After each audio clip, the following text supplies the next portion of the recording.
Olá, seja bem-vinda à nossa aula gratuita de Direito Eleitoral. Eu sou Marilda Silveira, sou professora de Direito e advogada.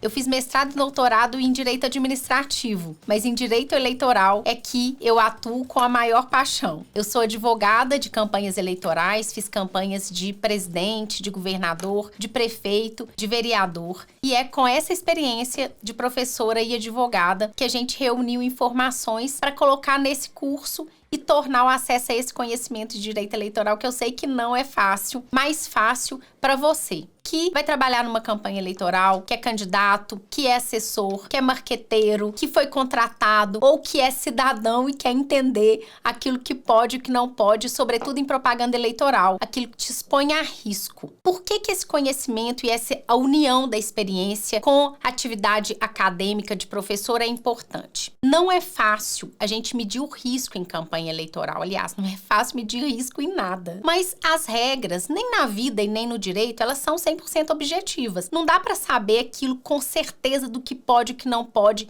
Ter conhecimento sobre o que deu certo e o que deu errado te ajuda a medir o risco. Aquilo que vale a pena, que não vale a pena, a relação de custo-benefício, que numa campanha eleitoral, às vezes, a velocidade é muito grande e é mais importante saber fazer as perguntas certas do que dar a resposta assertiva para poder medir o risco. Então, esse curso é para você que ou tem interesse porque vai trabalhar na campanha, ou tem interesse porque quer saber mesmo. E essa experiência vai ser unida com esse conhecimento acadêmico para colocar aqui para vocês os temas mais importantes da campanha eleitoral. Nessa aula gratuita, eu vou falar mais especificamente de propaganda eleitoral e de propaganda na pré-campanha, para você entender como que a gente vai sistematizar esse conhecimento. O curso, ele vai ser sobre propaganda eleitoral e abuso de poder. A gente vai reunir o maior número de informações tentando fechar todo o conhecimento possível que é preciso saber para fazer uma campanha eleitoral e começando agora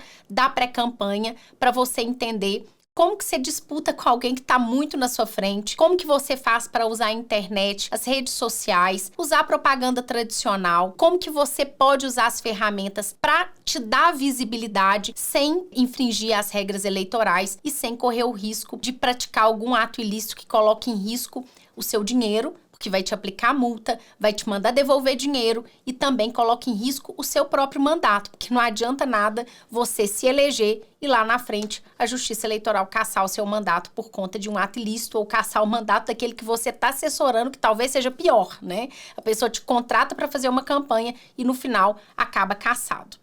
Eu vou falar aqui nessa aula gratuita, então, sobre a propaganda eleitoral antecipada. Vocês já devem saber que a campanha eleitoral tem um dia para começar. Antes disso, começar a campanha, como regra, é queimar a largada. O que a lei diz? A lei diz que você pode falar de eleições, lógico, está dentro da nossa cidadania, direito de eleitor, de candidato, de pré-candidato, de todo mundo, mas não se pode fazer propaganda antes, porque isso é propaganda antecipada e é ilícito. Isso serve para candidato, para pré-candidato, para assessor e para o cidadão. O cidadão que começa a pedir voto antes das eleições também pode ser multado. Tem um caso clássico de uma senhorinha que fez uns adesivos e pregou nos carros, 5 carros, e foi multada em R$5.000. Isso acontece cotidianamente. Talvez você não saiba, mas é normal as pessoas serem multadas porque começa a campanha antes da hora. E o que significa fazer campanha antes da hora? Ou seja, Marilda, o que faz com que a Justiça Eleitoral me multe caso eu fale? A lei diz pedido explícito de votos. Não se pode pedir votos explicitamente antes da campanha começar. Você vai dizer, então tá fácil, é só eu não falar vote no candidato, vote em mim. Mas acontece que essa regra, embora esteja expressa na lei, escrita desse jeitinho, é proibido fazer pedido explícito de votos, ela é interpretada pela Justiça Eleitoral de outra forma. Por quê? Que, vamos ser francos, se fosse só isso, todo mundo ia sair fazendo campanha antecipada, gastando dinheiro, fazendo o que quer e o que não quer para antecipar sua campanha, e isso não é possível. Então, o que a jurisprudência diz? Vamos ver aqui em 2 quadros. Eu dividi aqui um quadro. O que é a jurisprudência, ou seja, quais são as decisões judiciais que definiram o que você pode ou não pode fazer. E, de outro lado, exemplos do que se pode ou não pode fazer que deram certo e os que deram errado. O que se fez achando que não estava pedindo voto explicitamente e que a Justiça Eleitoral multou em alguns casos ou quase caçou o candidato por conta disso. E por que caça? Não é pela propaganda só, é porque gastar dinheiro onde não pode na campanha eleitoral ou usar de poder que você não deve na campanha eleitoral pode levar à cassação de mandato e a inelegibilidade por 8 anos. Mas vamos ver aqui o que a jurisprudência diz que você não pode fazer, ainda que você não peça votos explicitamente. Os precedentes da Justiça Eleitoral e do Tribunal Superior Eleitoral, que é quem é a última instância da Justiça Eleitoral para decidir, vão dizer que é necessário seguir 3 parâmetros. O primeiro parâmetro, não se pode ter pedido explícito de votos, como eu disse, mas ainda tem outros 2. Segundo, você não pode utilizar formas que são proibidas pela lei para falar o que você quer sobre eleições. Vou te dar um exemplo. Fazer outdoor na campanha eleitoral é proibido, mesmo durante a campanha, quando a campanha começou. Então eu te pergunto, seria lógico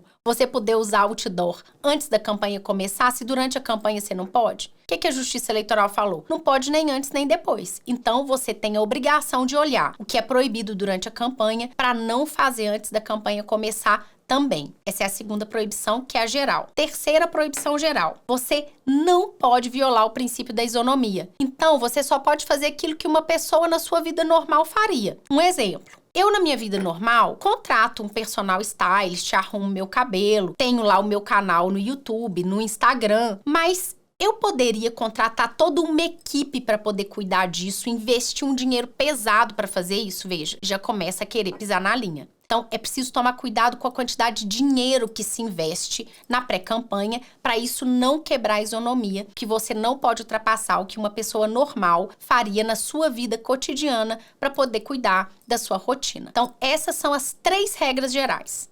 Como que a Justiça Eleitoral interpreta isso? Tá aí nos outros 2 precedentes dessa coluninha aí que vai dizer o que você não pode fazer. Ela considera o conjunto da obra. Então, não adianta você achar que vai fazer uma coisa que pisa na linha, outra que pisa na linha, 10 que pisam na linha, que você só pisou na linha. Pisar na linha uma vez é pisar na linha, pisar 10 já não é. É conjunto da obra ilícito. Então, a jurisprudência, as decisões do tribunal estão dizendo: considere o conjunto da obra para ver se aquilo que o candidato, o pré-candidato está fazendo é uma pré-campanha apenas ou se ele já queimou a largada e começou a campanha eleitoral. Com isso, você sabe amplamente, de uma forma geral, o que você pode e você não pode fazer. Com esse parâmetro, já dá para você dar um primeiro passo. Agora, a gente vai ver aqui na coluna da esquerda exemplos do que deu errado, do que não se pode fazer, o que o candidato falou, fez, que a Justiça Eleitoral considerou que, embora ele não estivesse falando vote em mim, era como se estivesse falando, interpretando o contexto, o conjunto da obra e as palavras era o mesmo que está pedindo voto. Aqui, a Justiça Eleitoral considera o que ela chama de palavras mágicas, que na jurisprudência, nas decisões e na doutrina e na construção do direito eleitoral foi uma forma de dizer que isto também é pedir voto, ainda que você não esteja falando expressamente. E por que não pode fazer isso? Porque isso coloca alguns candidatos na frente dos outros. Mas Marilda, imagina se eu for disputar com a Ivete Sangalo ou com a Anitta, como é que eu vou fazer para poder alcançar e disputar igualdade de condições? Eu te entendo. Não é fácil disputar igualdade de condições com quem já está na nossa frente. Mas a legislação considera isso. Há outras ferramentas para tentar reequiparar os candidatos, como, por exemplo, teto de gastos. Não será este discurso que vai convencer a Justiça Eleitoral, porque a lei proíbe que um passe na frente do outro. Ainda que você diga, mas eu tô passando na frente porque eu já estava atrás. É preciso considerar que há um conjunto de regras que regulam o processo eleitoral para dar essa equiparação. Então, é preciso entender que essa regra da propaganda vale para todo mundo, tanto para quem está na frente quanto para quem está atrás. Então, vamos ver aqui o que foi a tentativa de alguns candidatos que não deu certo. A primeira delas, o que o candidato dizia? Eu vou com ele, vem também, fulano de novo, mais uma vez. Isso é considerado pedido de votos e pedido explícito, embora não esteja escrito aqui, vote em mim. Segundo exemplo, o uso das que eles chamam de palavras mágicas. O que o candidato disse? Venha fazer parte dessa corrente do bem. e venha ser um elo dessa corrente do bem. O tribunal disse: isto é suficiente para se considerar pedido explícito de votos, porque estava dentro de um contexto de campanha. Todo mundo sabia que a pessoa que estava falando isso era pré-candidato. Quem replicou era apoiador desse pré-candidato. E veja, não é só o pré-candidato dizendo. Quem replica isso também está fazendo propaganda antecipada. Pode ser um cidadão comum. Ele pode ser multado dentro do contexto da campanha. Então tem que tomar muito cuidado com o uso que se faz, não só de mecanismos analógicos que a gente chama para fazer campanha eleitoral, mas também com as novas ferramentas de veiculação de propaganda em âmbito digital. Até porque esses meios permitem impulsionamento. Quando se envolve dinheiro, tem que tomar ainda mais cuidado. Então, quando se vai fazer impulsionamento de conteúdo, tem que ter muito cuidado com as palavras que vão ser usadas. E impulsionamento de conteúdo na campanha, quem pode fazer é só o candidato, o partido, a coligação, a federação. O cidadão não pode impulsionar propaganda para o seu candidato preferido, não, porque isso é ilícito. Em quarto lugar, que deu errado, não tem por que mudar. Se o nosso estado melhorou, eu quero sim continuar com fulano. Isso não é só dizer que gosta ou não gosta de fulano. A Justiça Eleitoral entendeu que no contexto isso é considerado propaganda eleitoral. Vamos falar de um que pode, né? Que deu certo? A Justiça Eleitoral considera, porque a lei permite assim, lá no artigo 36A da Lei 9.504, que é a lei eleitoral, que se pode fazer debate, pode se expor às qualidades do candidato, ele pode falar o que ele pretende fazer, ele pode fazer um debate, ele pode criticar as ideias dos seus adversários, isso não tem problema. Então, pode fazer um podcast, uma mesa redonda, uma discussão, uma entrevista. E o candidato pode dizer que é pré-candidato, não tem problema. Pode falar o que ele pensa da vida, pode inclusive criticar o que ele não concorda, com os pensamentos com os quais ele não concorda sobre a vida. Isso não tem problema. O que não se pode fazer, como a gente viu aqui, usar essas palavras de ordem para tentar começar a campanha na frente. Veja, não é assim